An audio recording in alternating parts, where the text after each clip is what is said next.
Good afternoon and welcome to a new episode of the Guru Perspective. And today I want to talk about what's going on in the college world. Of course, we all know that March Madness is finally here, and there's a lot of things to talk about right now. I want to start off by saying that it was actually not as much parity as it normally is during this time of year.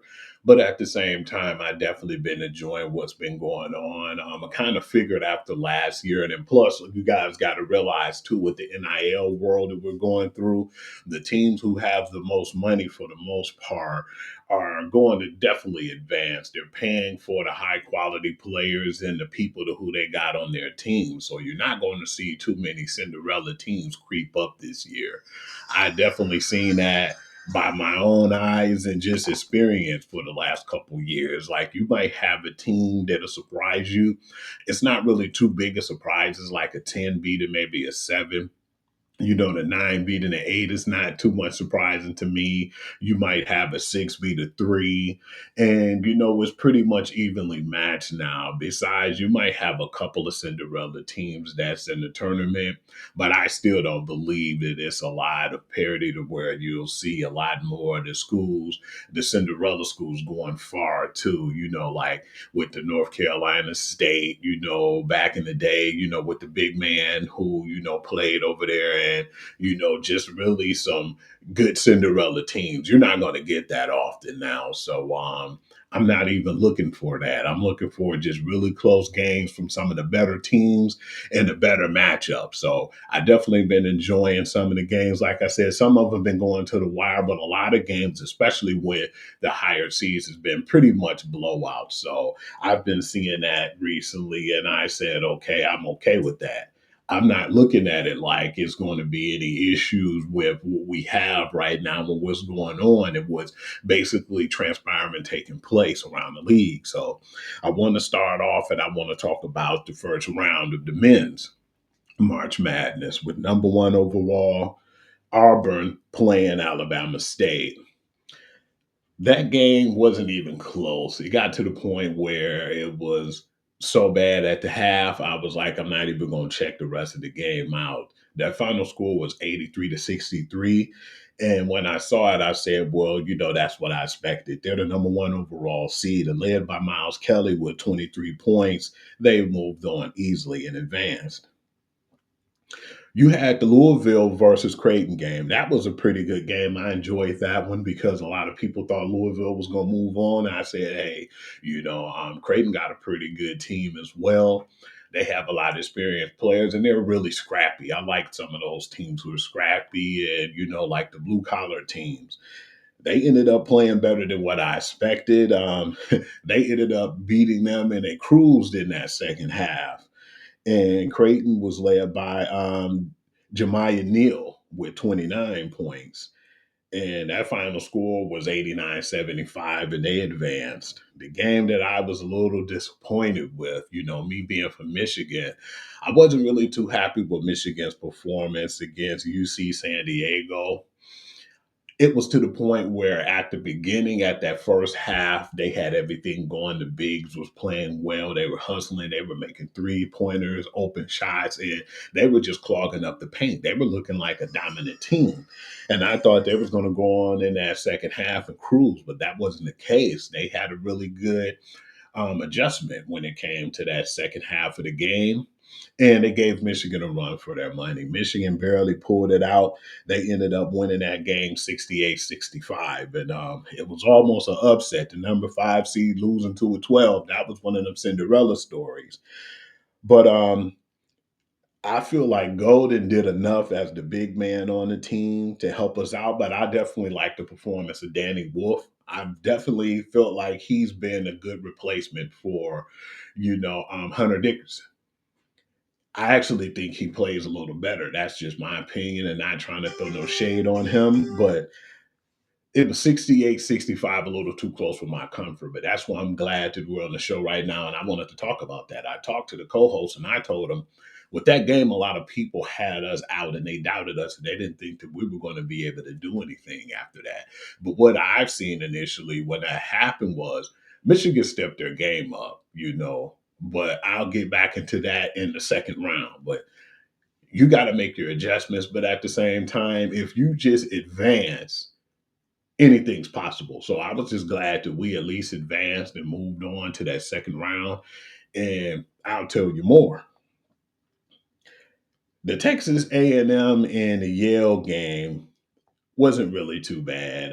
It was better than what I imagined at first. Yale kind of hung in there.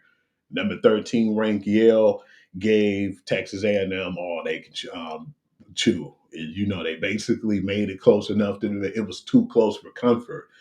And a lot of the teams in that first round, you're just basically trying to fill each other out. If you don't really see them or don't get really much as tape on these guys, then you're going to probably have issues with them. But Texas A&M moved on.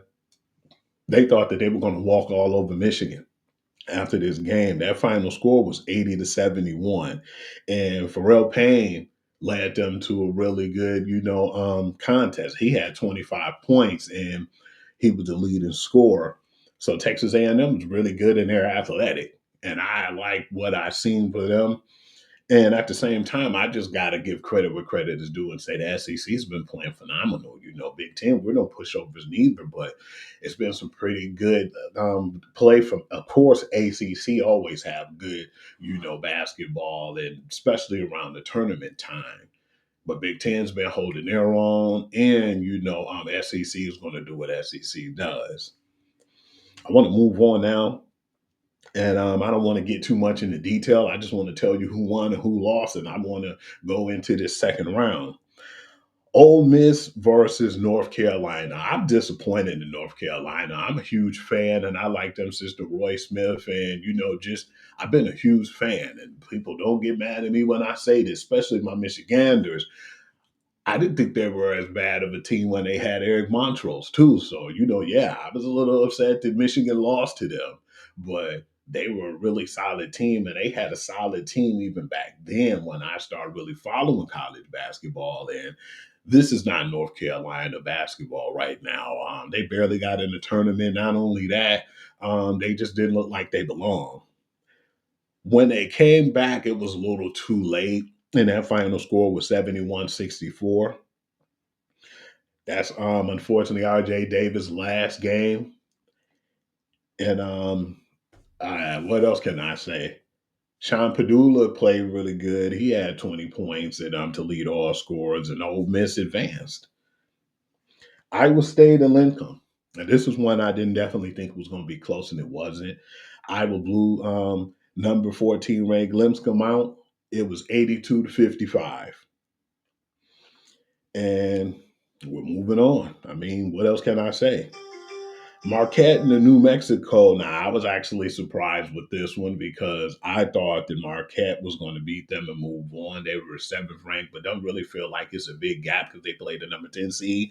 New Mexico played pretty well, and they rallied and they beat Marquette. Usually has a strong stamp, and even if they didn't make it to like the third round, they usually make it to the second round. Marquette has a good track record of winning around this time of season, but not this year. New Mexico won 75-66. That was one of those teams that kind of shocked me, but didn't. Michigan State versus Bryant.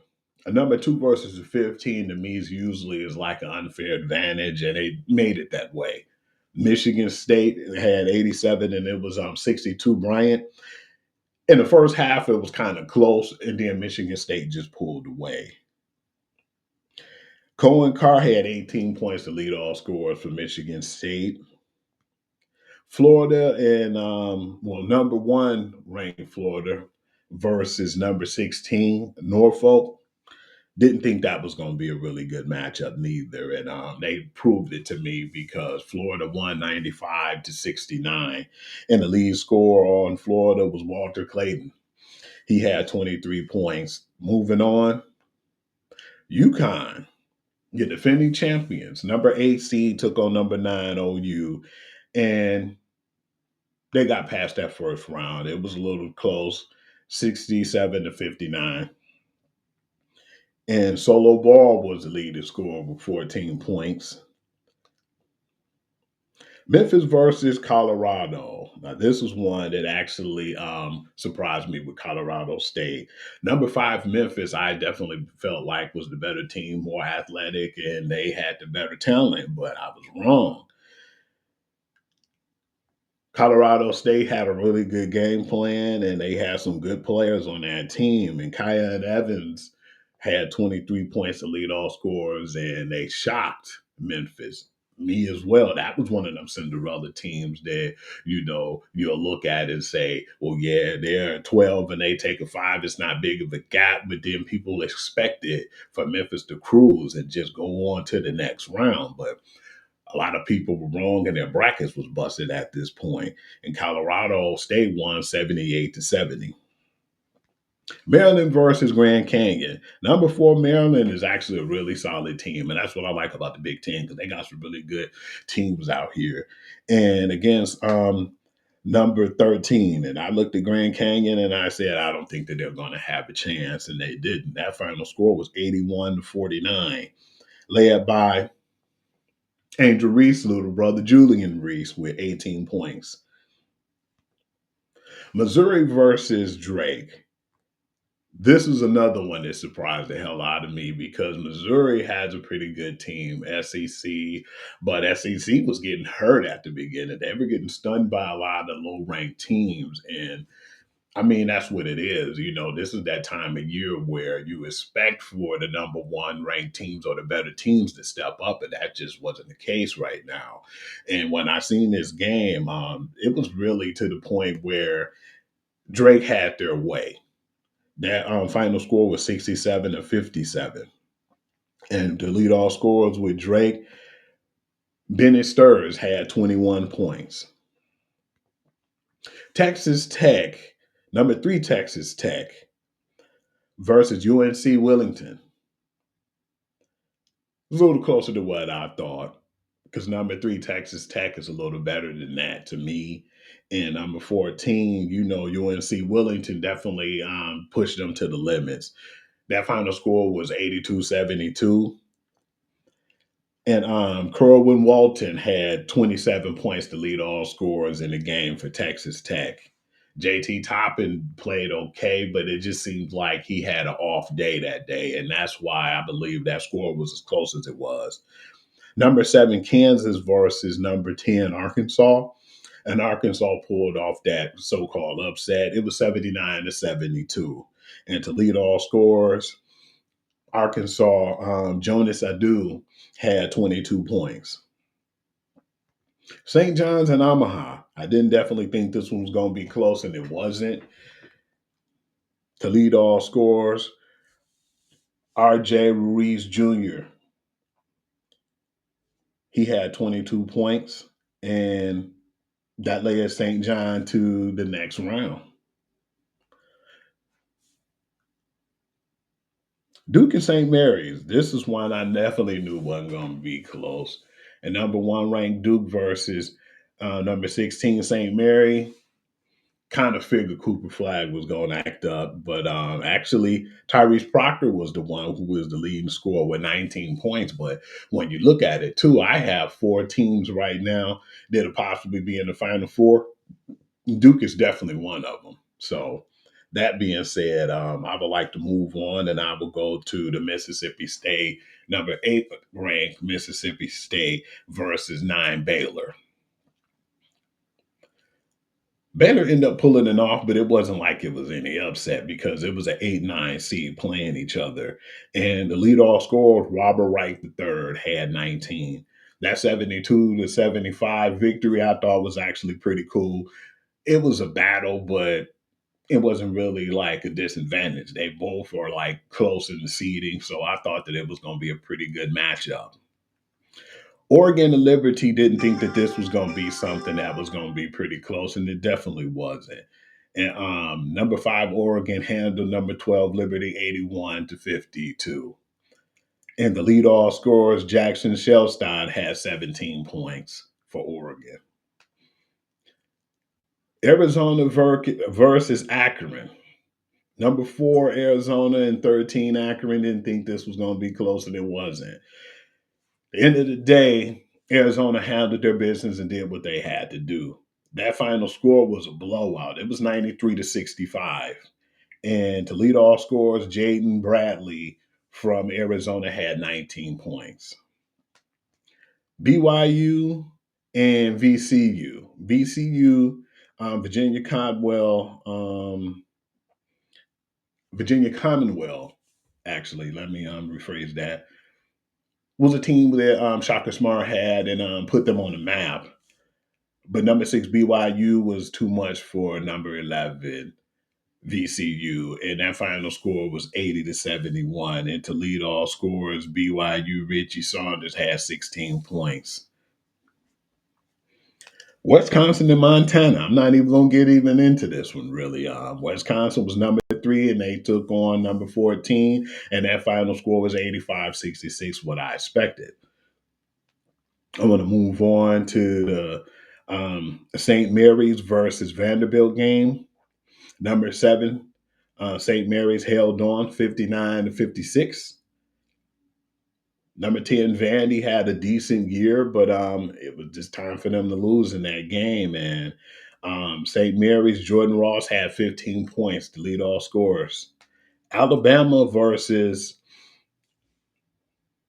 Robert Morris. Now, this was one that was a little too close for comfort for me too, as well, because I got Alabama ties. Was really surprised because I thought that they would have blew out this team. Number two, Alabama barely held on to beat number 15, Robert Morris, and that final score was 90-81.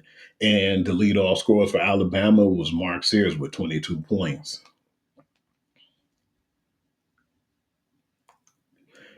I want to go on to the Midwest. And I just want to just breeze through this right now. Houston, number one, Houston beat number 16.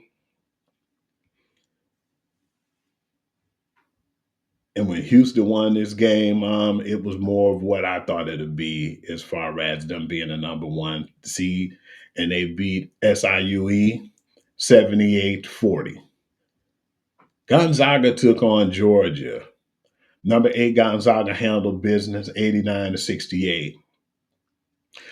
This was a Cinderella story right here, and I want to get a little bit more into this one right here. Number 12, McNeese beating number 5, Clemson. McNeese, the lead all scorers, was Brandon Murray with 22 points. Now, that was one of those where it didn't even really matter with the NIL being involved. It just seems like McNeese was the more hungrier team, and Clemson didn't come prepared. They was ill prepared in this one, and even though they were getting blew out by a whole bunch in that first half and going into the second half, Clemson made a good comeback. It was just too little, too late, and McNeese held them off just long enough to win and advance to that second round. Purdue, number 4, Purdue beat 13 High Point 75-63. Number 6, Illinois beat Xavier 86-73. Number 3, Kentucky beat Troy 76-57. UCLA, number 7 ranked UCLA beat number 10 Utah State 72-47. Number 2, Tennessee beat Wofford. Now I want to move on and I want to get back into the South. Number 1 ranked Auburn in round 2 beat number 6 Creighton. Number 9 Creighton, 82-70.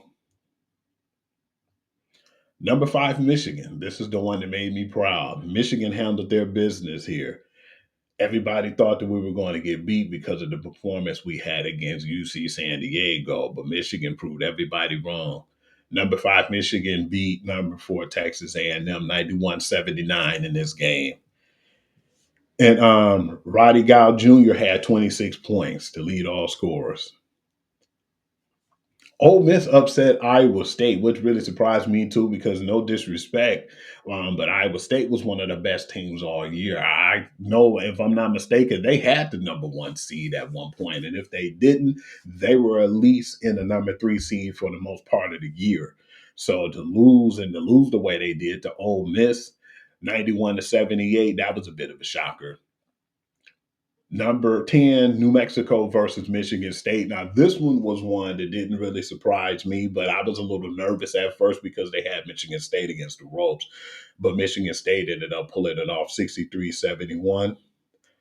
Florida beat UConn, and this was one of the best games that I've seen on the men's side because I've talked about it with my co-host, and when we talked about it, UConn shouldn't be upset. They should have their head up high to make it to the second round, and they were trying to definitely go for a three-peat. It just didn't materialize that way for them. When I look at it, I said, okay, it was a really good game. They played tough and they did exactly what they needed to do. Definitely with a Bobby Hurley team, you were going to have the grit. I just felt like that they had made mental mistakes, and those mental mistakes was the reason that they didn't win at the end. Because if they would have just shored up some of those mistakes and turnovers that they had, I believe they could have easily advanced. And that final score was 77-75. And to lead all scorers on Florida was Walter Clayton Jr. It was a really good game. And that's one of the games that I felt like was definitely worth watching over the weekend with the men. Colorado State and Maryland. Woo, this was a good one. Colorado almost had that Cinderella gene going on with them because I thought this game was definitely over. It was a really good contest. Number four, Maryland barely survived, but hey, you win, and then you move on to this next round, and you never know what can happen in that next round. Anything's possible. But number four, Maryland won 72-71 on a last second shot. It was actually really exciting. That was another game that I was interested in and I enjoyed. Um, the leadoff scorers for Maryland was Derek Queen, but yeah, that was one of those situations where it could have went any way. And if Colorado State would advance, a lot of people bracket would have been busted, and a lot of money would have been lost. But moving on, Drake, number 11, Drake versus Texas Tech. This was a good one. But at the end, Texas Tech just proved to be a better team all in all. And the lead all scorers was Darian Williams with Texas Tech. And that 77-64 victory keeps Texas Tech and JT Toppin in the playoffs right now. Arkansas, number 10 Arkansas versus number 2 St. John's. This was another one that surprised me because I believed St. John was the better team, but I was wrong.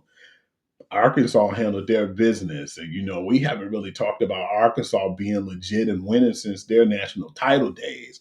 And for them to pull this off in the, fashion that they did to 75-66 was definitely a shocker to me. And to lead all scorers for Arkansas was Billy Richmond III. Duke versus Baylor wasn't close. Duke bullied them, man, and Duke beat the brakes off of them. And the lead all scorer was Tyrese Proctor. That final score, number 1, Duke 89, and number 9, Baylor 66. Moving on. Number 5, Oregon versus number 4, Arizona. This was a dogfight, and they played that way too. That final score was 87-83. Caleb Love led all the scorers in Arizona. And I definitely felt like he had to make his presence felt to win this game because there was a possibility that they could have went home. BYU and Wisconsin. This was another shocker to me because BYU, the number 6 seed, won. Not saying it was too much of a shocker. It wasn't an upset, of course, because they were so close in rankings. But Wisconsin usually a gritty team, and still they should not hang their heads down low because that final score was 91-89, so it was still a close contest. Alabama, number 2 Alabama versus St. Mary's. That final score was 80-66, and to lead all scores was Chris Youngblood with 13. Alabama did pretty good. They did what I normally thought they would as the number 2 seed. They had the number 1 seed for a while this season, but I definitely feel like, surprisingly, being a football school, that the last few years Alabama has been really playing well. I believe since them getting Brandon Miller, it seems like it elevated those guys, and they've been playing good ball ever since then. Houston versus Gonzaga. This was a really good game. Number one, Houston held on to win against number eight Gonzaga, and LJ Cryer led all scorers with Houston with 30 points. McNeese and Purdue, this is the one I wanted to talk about. McNeese was missing a lot of points. They came out dry and they didn't come out with the same aggressiveness that they had that made them advance out of that first round. I just felt like Purdue was a little bit more athletic and they had the shooters. The thing is, Purdue don't usually shoot well three pointers, but they didn't miss really a lot when they were open. You let them get too open and too often, and they were shooting the shots and they got the opportunities and they took the best of them. They took advantage of it. And about time McNeese really started to get into rhythm, it was a little too late in that second half. And number four, Purdue advanced, and McNeese, number 12, that Cinderella story was over with. And that final score was 76-62. The crazy part about it is Amir Khan, the head coach, and a lot of the players are leaving too. So I don't really know if they were really in it like that, you know. I mean, it was just a good Cinderella story, you know, for them getting out of the first round. And I heard Charles Barkley making noise and, like jabbing at them and kicking them while they were down, saying, if you was more focused on playing the game versus how your boombox look, maybe you guys would advance. I don't know. I don't think their heart was in it because a lot of those players are going to go on to NC State and the coaches and the personnel. So I mean, it is what it is. They just lost to a more talented team in Purdue. Number six, Illinois versus number three, Kentucky. It was a really good hard fought game, but I just feel like Kentucky around this time of year, I don't care how bad they play in the regular season. Number three, Kentucky beat Illinois, and it was a pretty decent contest. Number six, Illinois hung in there, but that final score was 84-75.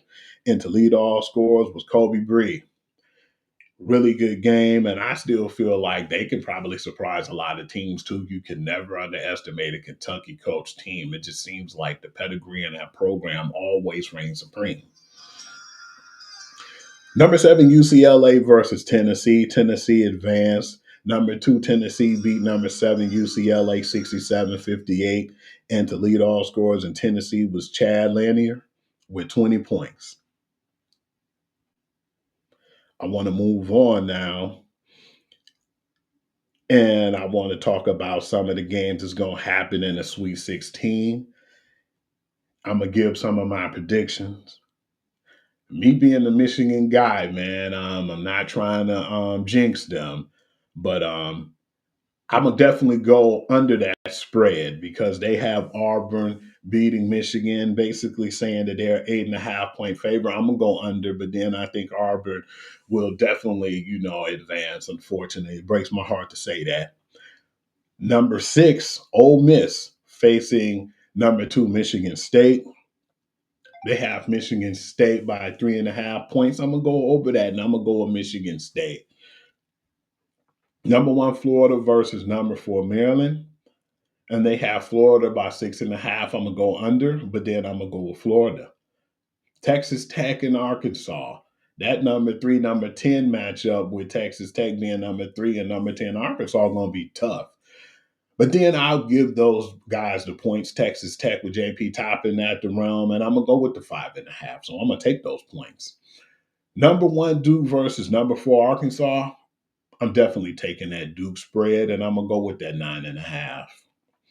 BYU versus Alabama. I would take the point spread with the 5.5 with Alabama. Houston and Purdue, I'm gonna go under. They have Houston winning by 7.5, and I don't think that's gonna be the case, but I believe Houston to win. And I have Kentucky in this one. They have Tennessee by 4.5, but I'm gonna definitely go with Kentucky, and I will go under. And those are my predictions on the Sweet 16, and that's just me going through the first part of what's going on with the men's and the men's bracket. I have a part two of the show. Of course, I'm going to give my credit and give my credit where it's due to the women side, and I definitely appreciate what they've been doing. It's been really good contests over there. I had a good conversation about one of the games that went into double overtime yesterday, and we'll be talking about that as well. I want to let you guys know too how you can catch up with me on my social media platforms. Of course, you can check me out most times, on the Guru's Perspective. I'm usually on at 1 o'clock. Today I had to change the time. It was a little different. Let me move it up. I'm sorry, you guys, that you didn't see it. You could follow me at Hoovy on Instagram.